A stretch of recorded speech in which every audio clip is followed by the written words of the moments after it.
이제 하다 헌법재판소 재판관들도 탄핵을 해야 되는 지경입니다.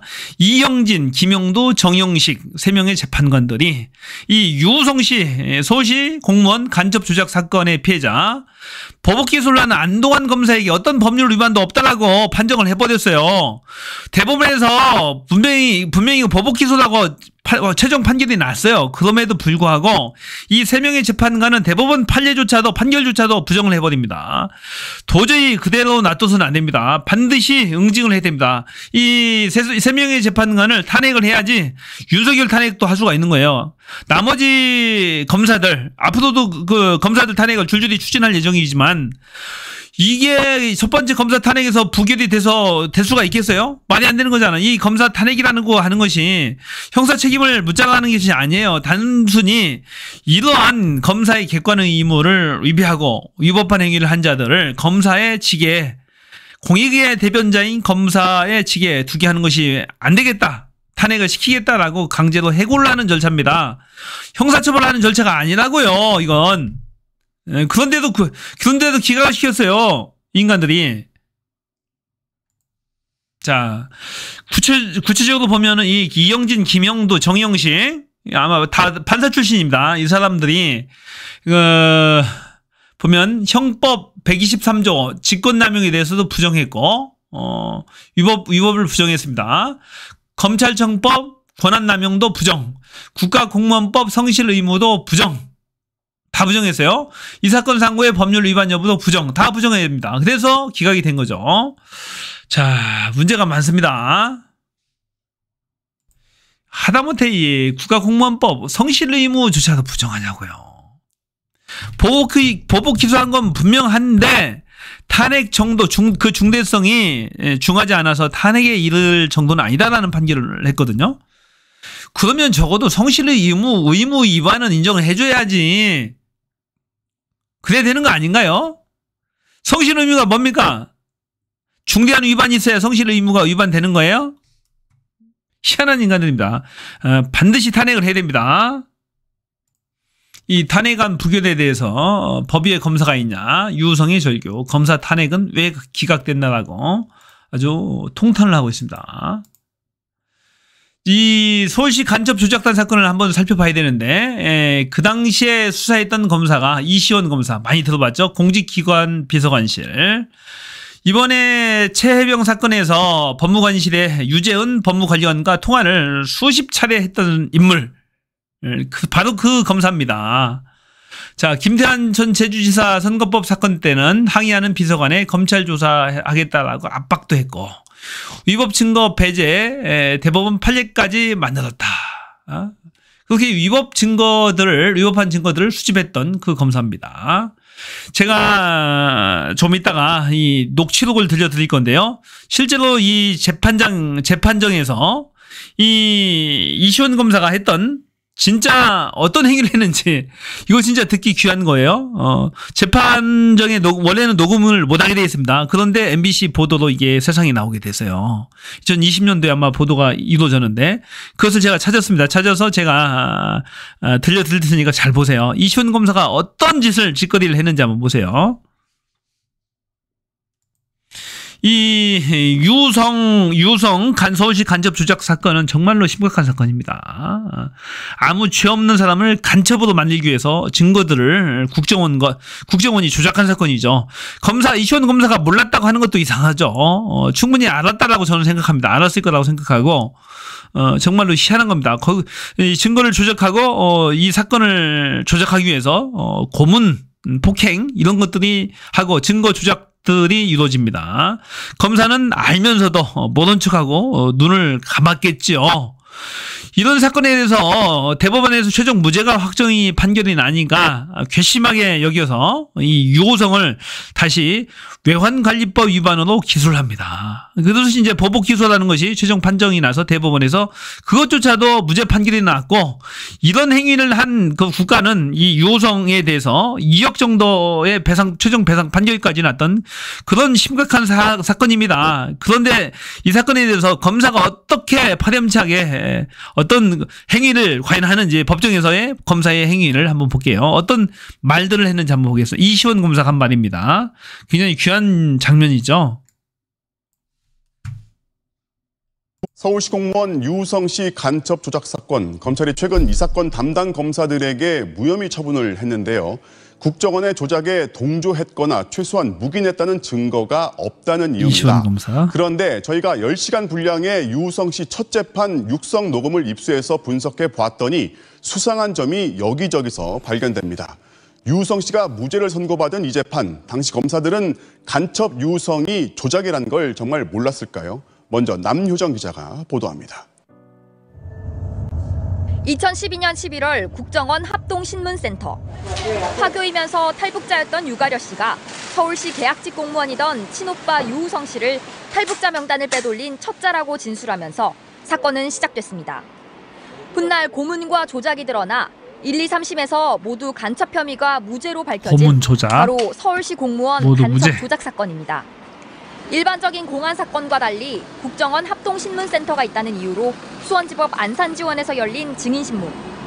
2013년 3월 4일 검찰 측 신문이 시작되자 이시원 검사가 140개의 질문을 쏟아냅니다. 보고했어요. 반탄 부부장은 오빠 유우성에게 탈북자 신원정보 자료를 받아오라 이렇게 지시하던가요? 유가려 씨의 대답은 대부분 네라는 단답형이었습니다. 끝까지 조선 사람이라고 얘기해라 이렇게 이야기하던가요, 오빠가? 증인이 이야기하는 예라는 거는 각본에 짜여쳐서 예라고 대답하지 않으면 지금 중앙합동신문센터에 다시 돌아가서 어떤 일이 벌어질지 모르는 상황에서 그런 울음 섞인 예입니다. 2시간 뒤 시작된 변호인 반대신문. 유우성 씨는 2012년 1월 설 명절에 북한 회령에 가서 보위부를 직접 접촉했다는 동생의 증언을 반박할 증거를 내밉니다. 2012년 1월 22일에 날짜가 박혀있는 중국 연길에서 찍은 가족 사진입니다. 너하고 아버지랑 같이 설 내려고 들어갔는데 그때 가족 사진도 있어. 가족 사진 집 근처에서 찍었는데 그 사진은 누구야? 딱 증거가 나온 거죠. 반대 증거가. 그 사진이 귀신이. 북한 보위부를 접촉할 때 이 사진 한번 다시 볼게요. 이 국가 안기부하고 지금 이제 국정원이죠. 국정원에서 북한과 접촉했다라고 하는 그 시각에 이 가족 사진이 나온 겁니다. 그러니까 이제 국정원과 검찰의 증거가 이제 기각되는 거죠. 중국 연길에서 찍은 가족 사진입니다. 너하고 아버지랑 같이 설 내려고 들어갔는데 그때 가족 사진도 있어. 가족 사진 집 근처에서 찍었는데 그 사진은 누구야? 그 사진에 나온 거는 누구냐고. 그 사진이 귀신이 찍은 거야. 또 2012년 10월 북한 보위부의 지령에 따라 유가려와 유우성 둘만 비행기를 타고 중국에서 한국으로 왔다는 진술을 반박할 사진도 제시합니다. 여기 증거 있는데요. 증거 사진 혹시 동시에 볼 수가 있어요? 2012년 23일 날부터 아버지 3명이서 같이 이동하면서 찍은 사진은 무슨 사진이야? 이런 거짓말. 유가려 씨는 말문이 막혀 울음만 터뜨립니다. 그때마다 검사가 끼어듭니다. 변호인이 제출하지 않은 자료입니다. 근데 그러면 지금 여기 보여주면 안 되죠. 그럼 원본 진정성이 없는 증거인데. 이시원 검사. 믿을 만한 거라는 거 입증을 좀 해야 되는 것 같은데. 이런 식으로 물증을 제시해도 검찰은 무시로 일관했습니다. 유가려 씨는 법정에 나올 때까지 오빠가 구속됐다는 사실조차 몰랐습니다. 교치소에 gat혀 있습니다. 그대로 말씀하신 게. 갇혀 있다고요? 갇혀 있어요, 오빠 지금. 아, 며칠 동안 갇혀 있었습니까? 오빠가 지금 갇혀 있는 걸 모르고 계셨습니까? 잘 몰랐습니다. 그리고 수사기관에 협조하면 오빠와 함께 한국에서 살 수 있을 거라 들었다고 말합니다. 꼬신 거죠. 국정원에서 꼬신 거예요. 오빠랑 그렇게 살 수 있다고. 한국에서 살 수 있다는 겁니까? 아니면 중국에 가서 살 수 있다는 겁니까? 한국에서 살 수 있다고. 변호인들이 그건 거짓말이라고 알려주자 이번에도 검사가 직접 나서 반박합니다. 한국에서 살 수 있다 이렇게 말했다. 그거 거짓말인 거 아세요 지금? 그 부분은 검사님, 수밖에 없습니다. 한국 법에 의하면은 가려 씨나 오빠나 한국에서 살 수 없이 절대로 추방돼야 된다. 그것도 역시 사실과 다릅니다. 그렇다는 그러면서 계속 한국에서 보호할 것처럼 회유성 발언까지 합니다. 우리 증인이 이런 모든 내용을 얘기하고 중국으로 가면 생명을 보존할 수가 있을지 어떻게 대한민국 정부가 이런 부분에 있어서 보호 조치를 강구하지 않을 수 있겠습니까? 보다 못한 변호인이 문제 제기를 합니다. 사건 조작하시려고 하니까 힘드시죠? 아니, 여기서 법정에서 예의는 좀 깨놓고 얘기하네요. 정경욱 변호사. 사사건건 진실이 드러나는 것을 그 검사가 계속 제지를 하거나 교묘한 언사로서 유가래 허위 진술을 계속 유지하려는 그런 태도를 보였기 때문에 간첩 사건을 조작하는데 이 주동이 돼가지고 오전 9시에 시작한 첫 증인신문은 자정 무렵에야 끝이 났습니다. 검사는 유가려 씨가 거짓 진술을 하면서 눈물을 흘릴 때마다 오빠와 변호인이 무서워서 그런다고 주장했습니다. MBC 뉴스 남효정입니다. 이 간첩 조작 사건이 무죄가 나니까 검사들이 열받아서 안동환 검사가 보복 기소를 한 거죠. 외국환 관리법 위반. 당시에 이제 한국에서 돈을 벌면 북한에 있는 가족들 위해서 중국을 통해서 이제 북한에 송금을 했잖아요. 이게 이제 외국환 관리법 위반이라는 거예요. 그래서 이제 그걸로 거뒀는데 보복 기소를 한 거다라고 해서 대법원에서 최종 무죄가 난 사건입니다. 이 사건에 대해서 안동환 검사가 충분히 탄핵이 될 수 있는 사건임에도 불구하고 이 세 명의 재판관들이 이죠. 이영진, 김형두, 정형식 대법원 헌법재판소 재판관들이 안동환 검사를 봐준 거죠. 검사를 봐준 거예요. 그래서 앞으로의 검사 이 세 명의 재판관들을 그냥 놔두고는 앞으로 검사 탄핵도 힘들겠다라는 얘기죠. 윤석열 탄핵도 힘들겠다는 거죠. 이 위법 행위를 한 이 세 명의 재판관들을 탄핵을 해야 된다라고 저는 생각해요. 이 세 명의 재판관들을 탄핵을 해야 됩니다. 대법원 판결조차도 무시하고 이런 희한한 판결을 한 거잖아요. 그러니까 반드시 탄핵을 해야죠.